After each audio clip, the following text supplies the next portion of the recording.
Mi esposo me dejó de la nada después de que mi hermana le dijera que yo lo engañaba. Años después descubrí que todo fue una mentira suya para quedarse con él.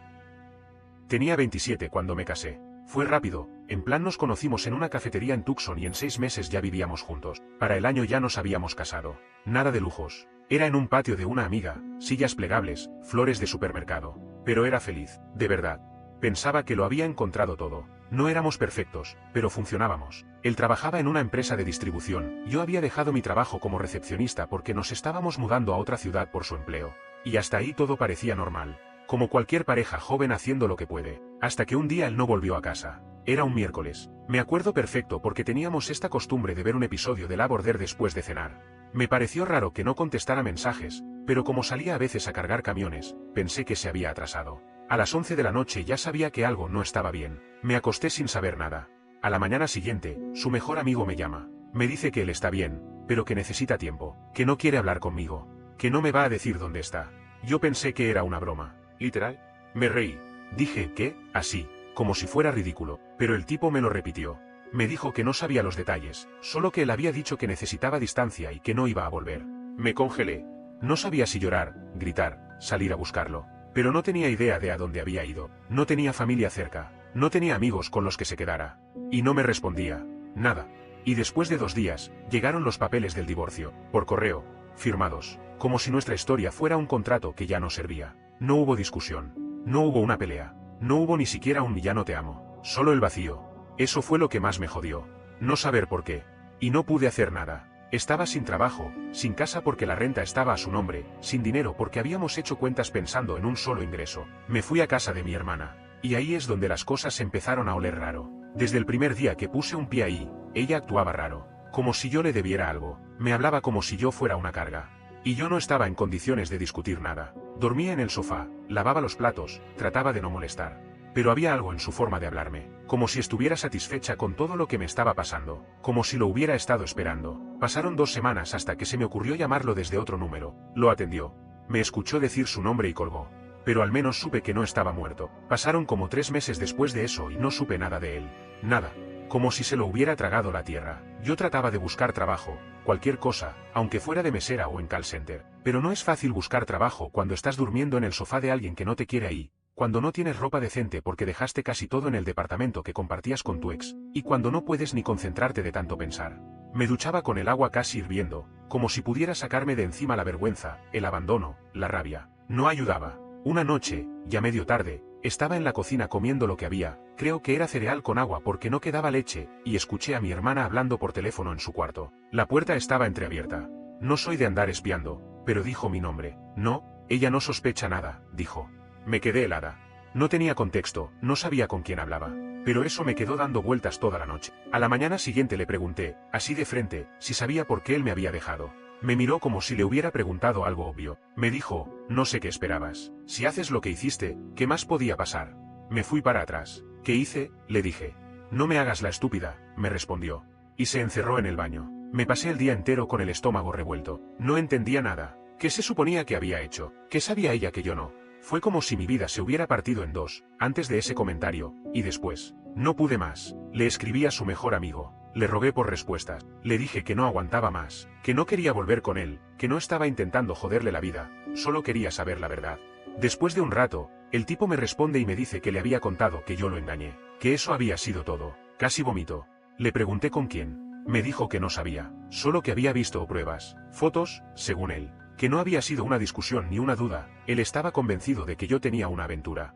Y que alguien se lo había mostrado. No dormí en toda la noche. Me acordaba de todas las veces que me había abrazado, que habíamos hecho planes, que hablábamos de tener hijos. Y ahora me enteraba de que me había dejado porque creía que yo era una infiel. ¿Y por qué no me había preguntado? ¿Por qué no me había dicho nada? ¿Dónde estaban esas fotos? ¿Quién se las había mostrado? Todo eso me llevó a una sola persona. Mi hermana. No tengo pruebas. Pero todo me apuntaba a ella, las actitudes raras, esa llamada que escuché, su forma de tratarme desde que llegué, su cara de satisfacción cuando me veía llorando en el sofá. Le pregunté de nuevo, esta vez más directo. ¿Tú le dijiste algo a él? Le solté en seco. Me miró sin pestañear. Yo solo le dije la verdad. Lo que vi. La sangre se me fue al suelo. Le grité que qué carajo había visto. Me dijo que había visto mensajes en mi celular con alguien más, que hablaba como si estuviera saliendo con otro, que lo había hecho por él, porque él merecía saber. Me descompuse. Nunca, jamás, le fui infiel. Lo único que se me ocurría era un ex compañero de trabajo con el que hablaba a veces sobre cosas del pasado. Pero jamás en plan coqueteo. Nunca fue más allá de una conversación. Y tampoco había nada que ella pudiera haber leído si no hubiera espiado mi celular. Porque sí, eso hizo. Lo revisó cuando vivía con nosotros y lo dejaba por ahí. Me traicionó en silencio. Le grité. Me puse a llorar. Ella se quedó ahí, firme, sin pedir perdón. Dijo que si era mentira, ya era muy tarde y que no pensaba meterse más. Al día siguiente, me fui. Con lo poco que tenía. Una mochila, 2 mudas de ropa, y una rabia que no se me quitó por meses. Pero la historia no terminó ahí. Años después, cuando ya había rehecho mi vida, volví a cruzármela. Y fue entonces que supe por qué lo hizo. Después de que me fui de la casa de mi hermana, estuve dando vueltas por un tiempo. Dormí en el sofá de una ex compañera de trabajo, me inscribí en todo tipo de portales de empleo, acepté trabajos temporales que apenas cubrían lo básico. Viví en moteles baratos por semanas. Hubo días en los que comía una vez, y eso sí tenía suerte. Pero al menos ya no tenía que ver su cara todos los días. No estaba durmiendo en el mismo techo de alguien que, básicamente, destruyó mi matrimonio por puro veneno. Pasaron los años. No fue inmediato, pero las cosas empezaron a mejorar. Encontré un empleo decente en atención al cliente. Alquilé un estudio diminuto cerca de Phoenix. Poco a poco, reconstruí algo parecido a una vida. Volví a reírme de vez en cuando. Me hice amiga de una vecina que me ayudaba a distraerme. No pensaba tanto en él, pero cuando lo hacía, me agarraba como un puño en el estómago. Él porque nunca se iba. Podía estar comprando pan o haciendo fila en el banco y de la nada, me venía esa maldita pregunta. ¿Por qué me creyó capaz de eso? No me volví a casar por un tiempo. Salí con un par de tipos, pero duraba lo que un resfriado. Hasta que conocí al padre de mis hijos. Fue lento. Le conté mi historia, casi toda, pero nunca le hablé en detalle de mi hermana. Era demasiado enredado, demasiado sucio. Me daba hasta vergüenza contar que alguien de mi propia sangre me había saboteado así. Él nunca preguntó demasiado, y yo lo agradecí. Nos fuimos a vivir juntos, tuvimos 2 hijos, compramos casa. Cosas normales, familia de catálogo. Pero cada vez que hablaba con alguien sobre confianza, sobre lo que uno espera de su pareja, me callaba cosa. Porque no podía explicar lo que era ver tu vida destruida por una mentira. No podía poner en palabras lo que se siente cuando te sacan el piso de debajo de los pies y te dejan con la culpa de algo que no hiciste. La cosa es que nunca volví a saber de mí. Nunca apareció, nunca llamó, nada. Yo tampoco lo busqué. Estaba tan rota que lo último que necesitaba era revolver esa herida. Pero mi hermana sí. Ella seguía ahí. Me escribía de vez en cuando. Cumpleaños, navidades, ese tipo de cosas. Yo contestaba por cortesía, pero nunca volví a verla. Hasta que mi madre enfermó. Fue en 2021. Le detectaron algo en los pulmones y no pintaba bien. Me pidió que fuera a verla. Así que agarré el auto, cargué a los chicos en el asiento trasero, y fui. No la veía hacía años, y ahí estaba mi hermana, con esa misma cara. Más arrugas, más ojeras, pero el mismo aire de suficiencia. Nos saludamos fríamente. No hubo abrazos. Mis hijos no la conocían. Ella hizo un esfuerzo por ser amable, pero yo no estaba lista. La visita fue tensa. Mi madre estaba mejor de lo que esperábamos, así que al tercer día nos sentamos todos a cenar, como si fuéramos una familia normal. Y ahí, sin que nadie se lo pidiera, mi hermana se largó a llorar. Nadie sabía por qué. Ni mi madre, ni yo. La llevé a la cocina. Le dije que si tenía algo que decir, que lo dijera de una vez. Me miró con esa cara de tragedia que siempre ponía cuando se metía en problemas. Me dijo que me debía una disculpa, que se había equivocado. No entendía nada. Le dije que fuera clara. Y ahí lo soltó. Que en ese momento de mi matrimonio, cuando vivíamos juntas, ella estaba obsesionada con mi esposo, que pensaba que si él sabía que yo era una mentirosa él iba a dejarme y tal vez iba a volverse hacia ella. Que no lo planeó exactamente, pero sí leyó mis mensajes, imprimió algunas cosas fuera de contexto, y se las envió. Que después se arrepintió, pero ya era tarde. Que pensó que él me preguntaría, que tendríamos una pelea y ya. Nunca pensó que él se iría así. Me quedé mirándola sin poder hablar. No sé qué fue peor, saber que me traicionó por puro capricho, o que después se quedó callada durante una década como si nada. Dijo que no me lo había contado antes porque le daba vergüenza. Que nunca me imaginó tan rota, que pensó que ya lo había superado. Le dije que era una basura de persona. Así, sin gritar. Solo eso. Y me fui. Pero no terminó ahí. Porque semanas después, alguien llamó a mi trabajo. Y era él. Cuando contesté el teléfono y escuché su voz, sentí que me tragaba la tierra. No sé cómo explicarlo, fue como si el tiempo se doblara. De pronto tenía 27 otra vez, y estaba en ese sofá, sin casa, sin marido, sin respuestas. Me dijo mi nombre, solo eso. No preguntó si era yo. Lo dijo como quien tira una moneda al aire esperando que caiga de pie. Me quedé callada. Él también. Pasaron como 5 segundos que me parecieron una eternidad. Y entonces soltó, tu hermana me lo contó. No sé cómo no se me cayó el teléfono de la mano. Me fui al baño del trabajo, cerré la puerta, y me senté en la tapa del inodoro con el teléfono pegado al oído. Le pregunté cómo me había encontrado. Me dijo que mi hermana le pasó el número, que después de hablar conmigo esa noche, ella lo buscó y le confesó todo, que él no sabía si llamarme o no, que se sentía como un imbécil. Literalmente lo dijo, me siento como un imbécil. No le respondí nada, solo lo escuchaba. Me dijo que no esperaba nada, que solo necesitaba decirme que se había equivocado, que lo que hizo fue imperdonable, que me destruyó, que no entendía cómo había sido tan estúpido. Me dijo que había creído en lo que vio porque le convenía creerlo, que en el fondo tenía miedo, que nunca se sintió suficiente para mí, y que cualquier excusa fue buena para huir. No lloré. Me gustaría decir que me largué a llorar, que fue catártico, pero no.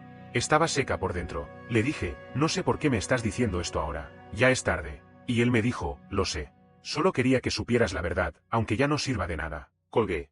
Me quedé ahí, con el celular en la mano, mirando la pared blanca del baño, y por primera vez en años sentí algo raro. No era tristeza, no era rabia, era vacío. Un agujero, como si todo lo que había sentido estos 10 años, odio, confusión, dolor, de pronto se hubiera ido, y no me quedara nada, solo la certeza de que nada de eso se podía devolver. Ningún perdón iba a devolverme lo que perdí. Esa noche le conté a mi esposo, todo. No fue fácil, le expliqué lo del ex, lo de mi hermana, lo de la llamada. Pensé que se iba a molestar, pero solo me abrazó. Me dijo que ahora entendía muchas cosas, que por eso yo tenía esos silencios, esas sombras en la mirada cuando hablábamos de confianza. Me dijo que no tenía que cargar con eso sola. Yo asentí, pero sí tenía que cargarlo, porque una parte de mí lo permitió. No le había puesto límites a mi hermana, había ignorado señales, había confiado demasiado. Pasaron los días, no volví a saber de él, hasta que me llegó una carta, a casa, con su nombre. No la abrí de inmediato, me costó, me temblaban las manos, pero lo hice. Era una sola hoja. Decía que estaba por mudarse fuera del país, que había vendido su casa, y que probablemente ya no sabría de mí nunca más, que quería que supiera que se divorció solo porque se sintió traicionado, que no fue un castigo, fue una huida, y que aunque ya era tarde, él todavía pensaba en mí, no con esperanza, sino con culpa. No sé si lo escribió para sentirse menos mal, para hacerme cargar con parte de su peso, o porque realmente necesitaba sacárselo de encima, pero leer eso me dio algo que nunca tuve antes, una especie de cierre. Rompí la carta y la tiré a la basura. Creí que era el final. Pero todavía faltaba lo peor, lo que descubrí después sobre mi hermana y él. Algo que nadie me dijo. Algo que no vi venir. Si me hubieras dicho hace unos años que todavía me quedaba algo por descubrir de todo ese desastre, te habría dicho que no, que ya lo sabía todo, que ya estaba curada. Pero no. Resulta que siempre hay un fondo más bajo. Siempre hay algo que te estaba mirando desde la oscuridad, esperando que te relajes para saltarte encima. Un día, después de dejar a los niños en la escuela, me detuve en un café antes de ir al trabajo.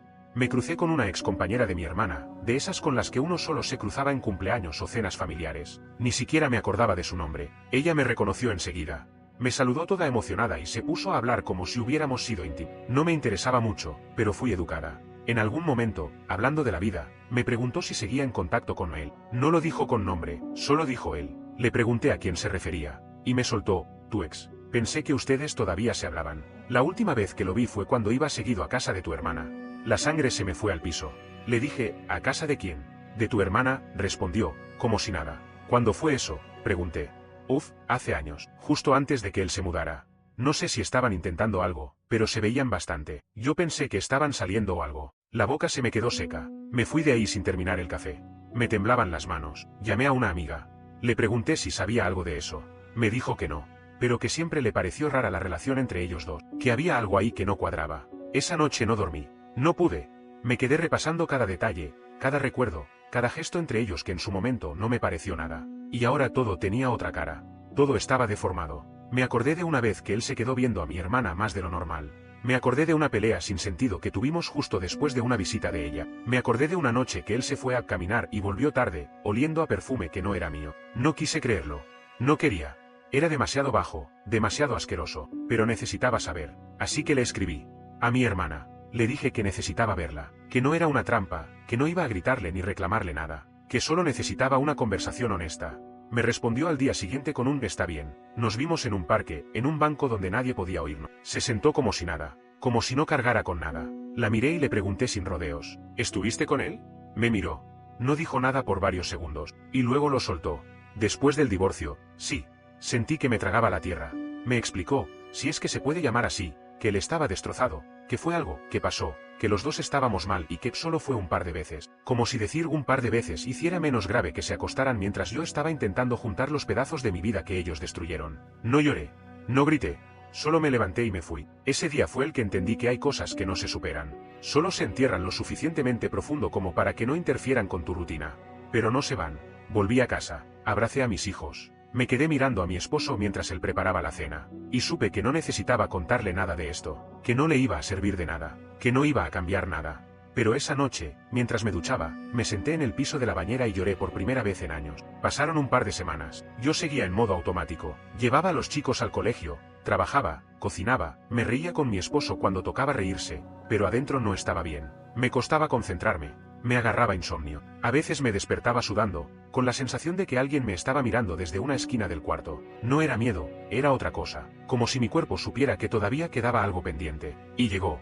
Como siempre, sin aviso. Me llamaron desde un número que no tenía guardado. Estuve a punto de no atender, pero lo hice. Era su voz. Otra vez. Más apagada, más cansada que antes. Dijo mi nombre con la misma pausa larga de siempre. Le dije que no quería hablar.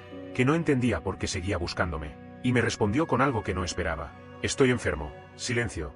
Me dijo que tenía cáncer. Que estaba en tratamiento, pero que no sabía si iba a funcionar. Que se había mudado temporalmente cerca de su familia en Carolina del Norte porque necesitaba ayuda. Que no estaba buscando lástima. Solo quería hablar. Le pregunté por qué. ¿Por qué me decía eso a mí? Me dijo. Porque sos la única persona con la que necesito estar en paz antes de que esto se termine. Me reí. No por burla. Fue esa risa nerviosa, rota, la que sale cuando te rompen una fibra. Le dije. ¿No te alcanza con haberme destrozado una vez, no? Ahora quieres que te alivie la culpa antes de morirte. Me pidió perdón. Otra vez. Dijo que no esperaba que lo perdonara, pero que necesitaba decirlo. Que estaba escribiendo cartas para cerrar ciclos, y que la mía era la más difícil. Que había empezado terapia, tarde, pero lo hizo, y que una de las cosas que más le costaba era aceptar que había huido de todo lo que no sabía manejar. Que me había amado, pero que su inseguridad lo convirtió en un cobarde. No le creí todo, pero no le corté. Algo dentro de mí me decía que esta era la última llamada. ¿Literal? Me preguntó si quería decirle algo. Le dije que no. Le dije que si realmente quería cerrar algo, que se hiciera cargo de lo que hizo, que no se escudara en el no supe qué hacer, que no se contara la historia como si fuera solo una víctima de sus emociones, que dejara de escribirme, de llamarme, de meterse en mi vida, que no necesitaba más despedidas, que si de verdad quería dejarme algo, que fuera silencio. No dijo nada por unos segundos, y después dijo, lo mereces, el silencio, y todo lo que yo no supe darte. Colgó. No volvió a llamar, no volvió a escribir, no supe más nada de él, ni lo busqué. No sé si sigue vivo, y honestamente, no sé si quiero saberlo, porque lo que él rompió en mí no lo arregla ninguna disculpa ni ninguna carta. Y mi hermana, bueno, ella me volvió a escribir al mes, como si no hubiera pasado nada. Me mandó una foto de mis sobrinas pintando huevos de Pascua. No respondí. No lo voy a hacer. La familia no es la sangre, es quien te cuida, quien te respeta. Ella no es mi familia. Punto. Esa parte de mi vida está cerrada. Pero a veces me agarra esa punzada. No de tristeza, sino de furia. Porque uno puede construir una vida nueva, puede ser feliz, puede tener todo en orden, pero hay traiciones que se te quedan pegadas en la piel. Y no importa cuánto avances, cada tanto, cuando menos lo esperas, la piel arde. Yo pensaba que después de esa llamada, después de ese cierre tan raro, las cosas iban a calmarse del todo, que el pasado iba a quedarse donde pertenece, pero no, porque siempre hay alguien más que no sabe cuándo parar. Una tarde, estaba recogiendo a mis hijos de la escuela. Iban corriendo, riéndose, con esas mochilas gigantes que les cuelgan del cuerpo. Era uno de esos días donde todo parece ir bien. El cielo claro, el aire fresco. Y justo cuando estoy guardando a los chicos en el auto, una mujer se me acerca. No la reconocí al principio. Tenía el pelo diferente, más corto, teñido de otro color. Hasta que abrió la boca. Era la ex de él, la que vino después de mí. Nunca la conocí personalmente, pero había visto una foto hace años cuando alguien la etiquetó en algo en redes sociales y apareció en mi feed. Una foto borrosa. Nada relevante. No sé por qué mi memoria la retuvo. Me dice, eres tú, ¿verdad? La ex esposa. Yo solo la miré. Perdón, no quiero molestar. Solo, necesito entender algo. Le dije que no era momento, que estaba con mis hijos. Me pidió que le diera 5 minutos, que había venido hasta ahí porque necesitaba saber si todo lo que él le había contado sobre mí era verdad. Le dije, ¿de qué estás hablando? Y me lo largó todo. Resulta que él le había contado una historia donde yo lo había engañado con un amigo de él, que me había robado dinero, que me había mentido sobre un embarazo falso, sí, así de retorcido. Ella, en su momento, le creyó. Porque él era convincente, y porque, según ella, él también tenía esa forma triste de hablar que te hacía sentir que si lo dejabas, lo estabas hundiendo más. Estuvieron juntos 2 años, vivieron en Nueva Jersey. Ella dejó todo por él, pero con el tiempo, las cosas empezaron a no cerrar. Las fechas, las historias, los silencios. Empezó a notar que cada vez que alguien cuestionaba su versión de las cosas, él se cerraba o se ponía agresivo. Así que lo dejó. y empezó a investigar. Y por algún motivo que ni ella pudo explicarme bien, pensó en buscarme. No supe qué decirle. Me dijo que no quería molestarme, que solo quería saber si algo de eso era cierto. Le dije, nada de eso pasó. Él me dejó porque mi hermana lo manipuló. Después estuvo con ella. Después se fue. Me rompió. Y después quiso pedirme perdón cuando ya tenía mi vida armada. Ella me miró con una mezcla de culpa y alivio. Me lo imaginé, dijo. Perdón por molestarte. Yo también caí. Nos despedimos con un gesto de cabeza. Nunca más supe de ella, pero esa noche no dormí. Porque me di cuenta de algo que me hizo temblar. Él había seguido contando la misma historia todos esos años. La mentira. Como si fuera verdad. No para castigarme, sino para no quedar como el malo. Para proteger su imagen. Lo repitió tanto que, probablemente, ya se lo creía. Y ahí entendí que hay gente que no busca redención. Solo buscan reescribir el guión para no parecer tan miserables. No les importa a quien arrastran en el camino. No les importa si te hunden mientras ellos se salvan en su versión retorcida de los hechos. Esa fue la última vez que alguien me habló de él. Pero no fue la última sorpresa. Porque un año después, mi hijo mayor encontró algo en una caja que yo había olvidado que existía. Y me hizo una sola pregunta. Fue un sábado a la tarde. De esos días tranquilos donde lo único que querés es no pensar en nada. Estaba doblando ropa en la cama mientras los chicos jugaban en la sala. Mi esposo había salido a hacer unas compras, así que tenía la casa en silencio por un rato. Todo normal, todo en calma, hasta que escuché. Mamá, ¿quién es este? Fui al pasillo. Mi hijo mayor estaba ahí, sosteniendo una foto vieja. Una que yo ni siquiera recordaba que existía. Era una Polaroid, de esas que salen con el borde blanco. En la imagen estaba él, mi ex esposo, conmigo. En una feria, sonriendo. La típica sonrisa de foto, medio fingida, pero con ojos que alguna vez sí dijeron algo. Me quedé quieta. La foto la había encontrado en una caja que estaba en el armario del cuarto de herramientas. Ni siquiera sabía que la tenía. Supongo que cuando me mudé a esta casa, metí todo lo que no quería ver en una caja y la guardé lo más lejos posible. Mi hijo la abrió buscando papel de regalo. Y ahí estaba la foto. La miré. La agarré. Y dije lo único que se me ocurrió. Un viejo amigo. Mi hijo me miró. ¿Tu novio? Respiré hondo. ¿Lo fue? Sí. Hace mucho. No preguntó más. Volvió a sus cosas. Para él fue solo curiosidad. Para mí fue como una granada vieja que explotó sin aviso. Esa noche, después de que todos se durmieron, bajé la caja del armario. Era más pesada de lo que recordaba. La abrí en la cocina. Y me puse a revisar todo. Había cartas, recibos, una libreta donde planeábamos un viaje que nunca hicimos, un contrato de alquiler, y 2 sobres cerrados. Uno de ellos tenía mi nombre escrito con su letra. Me temblaron las manos. No recordaba ese sobre. Lo abrí. Era una carta, fechada el día después que me fui de la casa de mi hermana. Decía cosas que nunca me había dicho, que sospechaba algo desde hacía tiempo, que la conversación con mi hermana solo le confirmó lo que quería creer, que se sentía débil, chico, estúpido a mi lado, que mi fuerza le daba miedo, que había leído cosas que no entendía y prefirió no preguntar, que me culpaba, sí, pero que también se culpaba a sí mismo por no estar a la altura. Al final, decía algo que se me quedó grabado. Lo que hiciste o no hiciste ya no importa. Yo ya decidí que no puedo con esto, pero vos sí vas a poder. Lo doblé. Lo volví a guardar. Y ahí lo entendí. Nunca fue solo sobre lo que mi hermana le dijo. Eso fue la excusa. Él ya había tomado la decisión antes. Solo necesitaba algo que le permitiera no sentirse culpable. Lo encontró y me lo tiró encima como si fuera basura. Pero también entendí algo más. Algo que me costó 10 años digerir. Ya no me duele. Ya no lo odio. No porque lo haya perdonado. No. No se trata de eso. Es que simplemente, ya no me importa. No me define. No me quita el sueño. No me toca. Todo lo que él era, su inseguridad, su ego, su cobardía, quedó atrapado en esa caja, junto con esa foto. Y yo no soy eso, soy lo que construí después. Soy madre, soy esposa, soy alguien que sobrevivió a que le patearan el alma y siguió caminando. Esa noche cerré la caja. Y al día siguiente, la tiré. No olvides dejar tu opinión en los comentarios, dejar tu like y compartir este video.